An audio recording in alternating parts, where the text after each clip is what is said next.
as well, just shaking hands and moving amongst the various world leaders who have gathered. We'll keep those live pictures up and see what interactions we can spot. With me, though, here outside of the summit venue is Kristine Berzina, Managing Director of GMF. Good to have you with us, Kristine.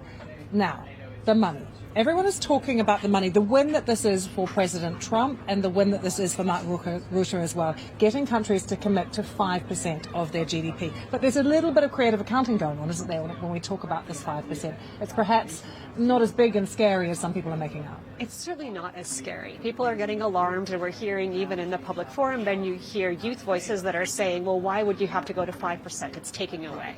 But I think that's not really the perspective that you should be having. Already, all of the countries have committed for 11 years to 2%. So what is this extra 3 that we're talking about? Half of it will be additional military defense spending. But even traditional defense now includes things like drones, AI technology, automation. This is an extra 1.5% on hard defense things over 10 years. Break up 1.5% over 10 years. And is that something you need to be very alarmed about? I would be very skeptical about that. But that extra 1.5% is the very flexible one. This is about roads, and it's about bridges. It's about infrastructure to make sure the military can move. It's about cybersecurity. It's about creating an innovation atmosphere, an environment in which in all of our societies, young entrepreneurs can say, I want to bring new technologies to bear. This is something that governments want to spend on, and young people want to spend on no matter what. We don't think about it as defense. We don't think about it as security spending. I don't think it's creative accounting as so much as it's essential policy creativity that we need to have. So when you break it down in that way, is it enough? Well, that's actually a different question.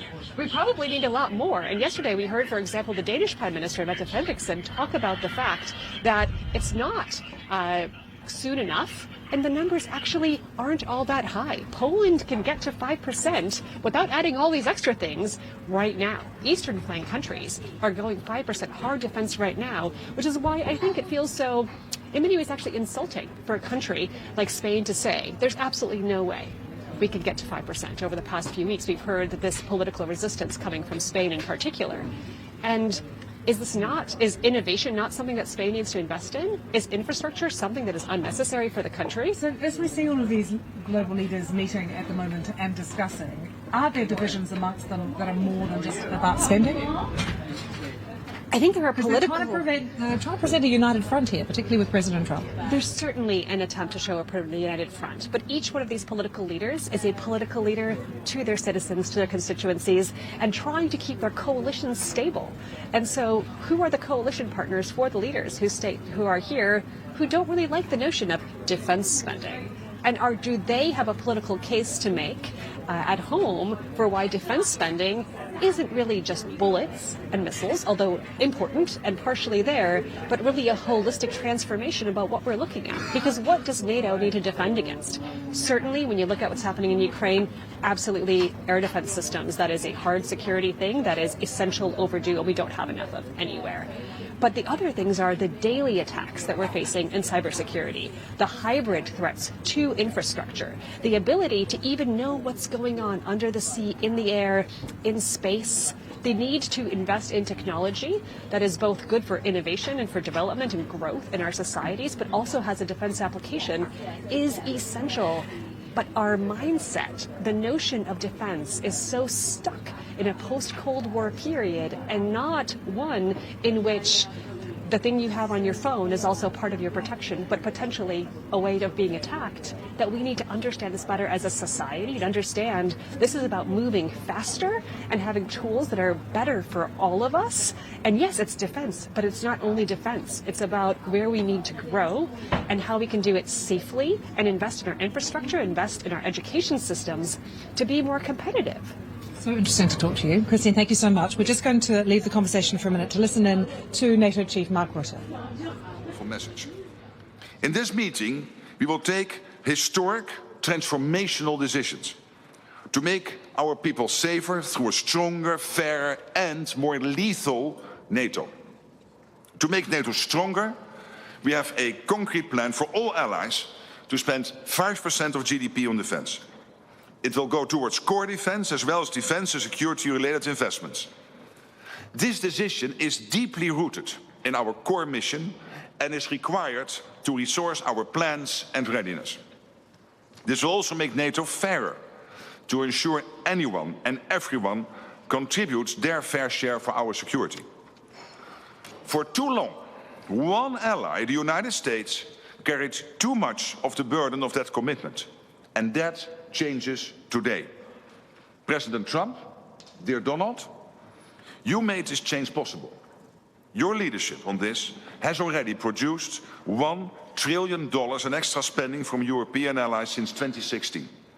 And the decisions today will produce trillions more for our common defense to make us stronger and fairer by equalizing spending between America and America's allies.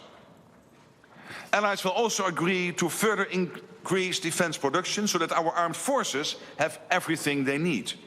That means a huge expansion of our defense industrial base on both sides of the Atlantic. That's good for our security, it's good for our economies and good for our jobs. Our decisions include continuing our support to Ukraine, while also pushing for a just and lasting peace. We all want the bloodshed to stop. We call on Russia to end its aggression against Ukraine. Let me now turn to Prime Minister of the Netherlands, Dick Schoof, whose government and people are graciously hosting us here. Thank you to the media for joining us. We will continue our discussions in just a moment, but first, and with the media here, please, Dick Schoof, your introductory remarks. Thank you, Mark. Colleagues, friends, allies, on behalf of the Dutch government, welcome to The Hague. This is the NATO Summit, the first NATO Summit ever to be held in the Netherlands. And we are honored to have you here in this city that has been speaking in the language of peace and justice ever since the first Hague Peace Conference was held in 1899. I'm convinced that after today, The Hague will also be known as a city of collective purpose, unity and resolve. After all, we are about to write history.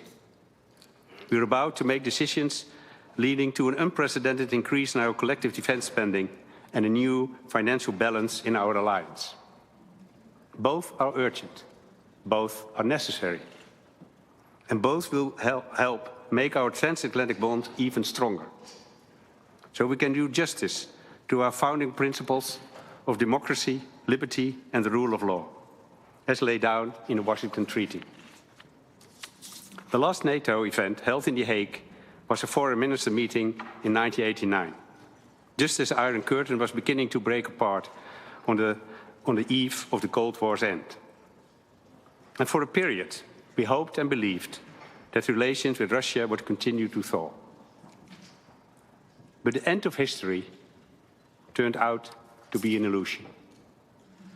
An illusion that was shattered for good when Russia brutally invaded Ukraine. So today, there is a renewed awareness in our ranks that peace cannot be taken for granted, that it must be protected constantly and with conviction. And yes, peace comes at a cost. We must act on this swiftly and decisively. So let's stand united and embrace the The Hague Defence Investment Plan. Let's go to work and write that history today. Thank you.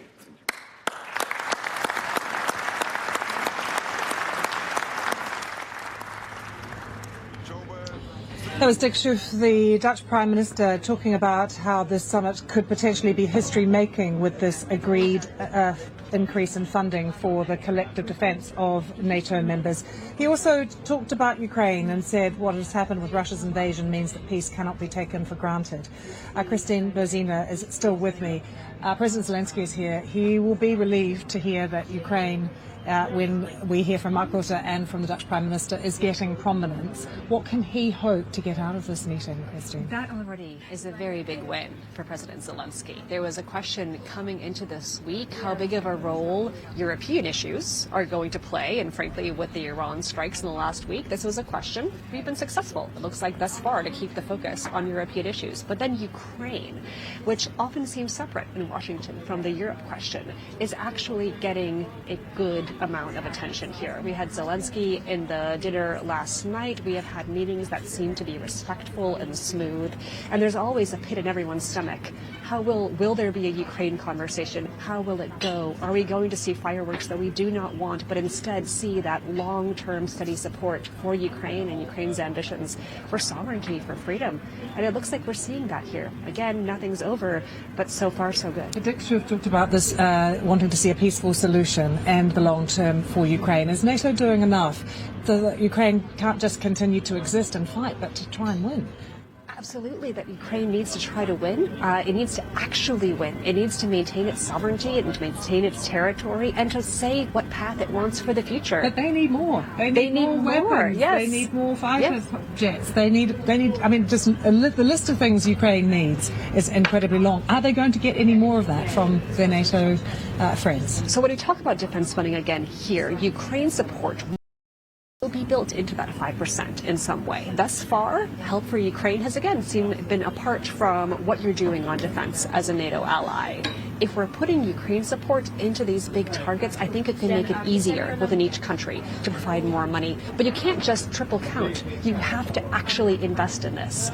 The problems that are going to come for the rest of Europe if Ukraine is not successful are not something you can simply wish away. You will do it by providing Ukraine the best tools possible, which means paying attention, but really providing the financial and also industry support. So tell me more about that. When you say if Ukraine is not successful, what do you think the implications are for Europe if they're not? Existential. And Europe as a whole, if you look along the eastern flank, we've had somewhat quiet conditions since the full-scale invasion. That is different this year. You look at Russia building new military bases, creating new army corps in Finland.